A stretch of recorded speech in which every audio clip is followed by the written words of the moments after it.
93 FM.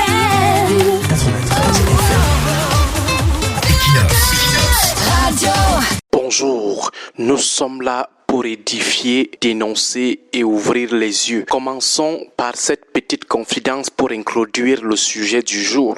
Août dernier, nous sommes recherchés par des hommes qui ont la mission de nous enlever à Douala et nous amener manu militari devant le commanditaire dont nous allons taire le nom. Après nos alertes, parmi les personnalités rencontrées, nous rencontrons un diplomate qui voulait en savoir plus.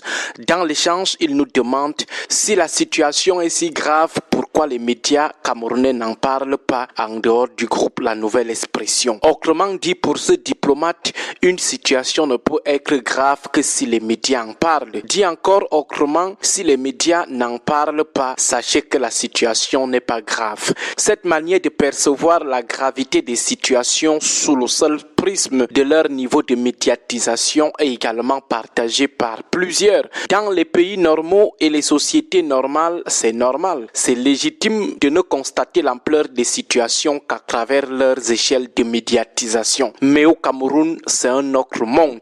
Surtout lorsque les intérêts de l'ogre dominant sont en détresse, c'est un autre monde. Vous avez tout sauf les médias sur qui vous pouvez compter en situation de danger.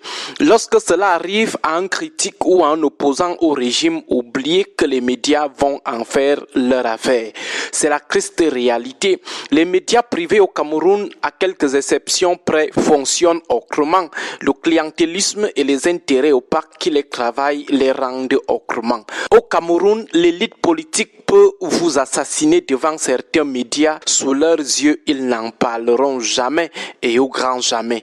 Ils ont leur type de sujet qui crête, qui ne touche pas aux intérêts de leurs partenaires de nuit. Ne comptez pas sur eux pour évoquer des sujets qui touchent aux droits de l'homme, à la torture, aux assassinats, à la filature. Tout cela les émeut rarement. Leur problème, c'est le business souterrain. Les scandales éclatent dans ce pays, mêlant plusieurs milliards et des barons du régime. Ces médias vont engager toutes sortes de débats, mais jamais ils n'aborderont ce scandale.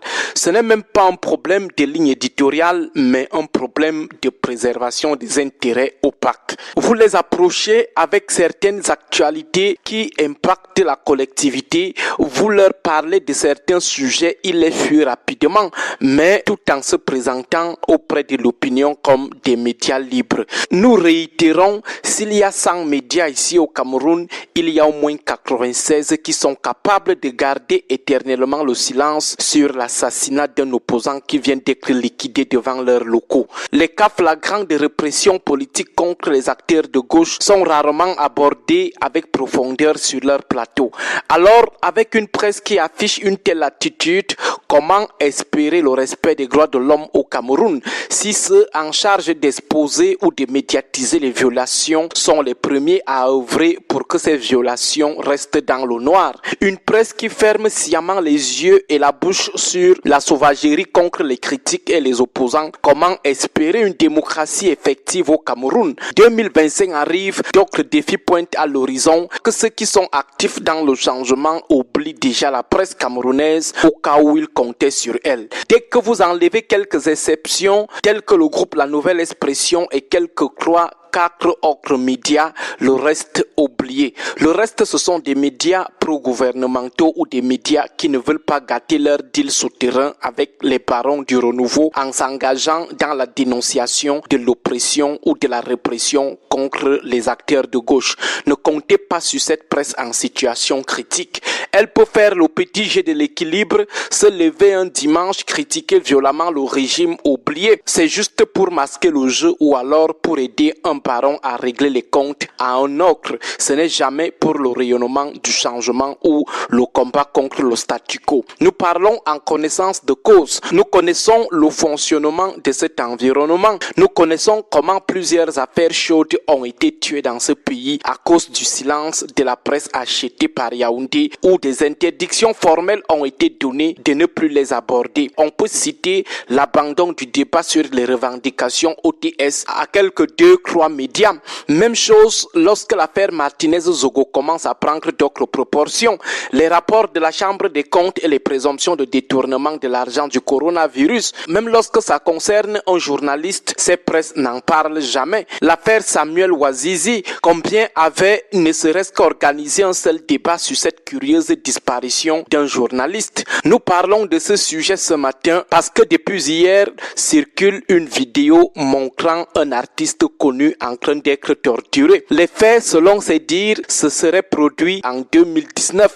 Justement, en 2019, nous nous souvenons de ces alertes. Mais combien de médias en avaient parlé? Aujourd'hui, on découvre la vidéo. Beaucoup de médias feront encore un effort de ne pas en faire large écho parce qu'ils doivent faire les affaires de leurs financiers du sérail. Et s'ils font même un débat dessus, pour ne pas blesser leurs financiers, ils feront un débat avec 3 militants du RDPC, 2 Nekra et un seul critique, juste pour manipuler l'opinion. C'est malheureusement ça la triste réalité dans ce pays. Bonne journée à vous tous. 93 FM.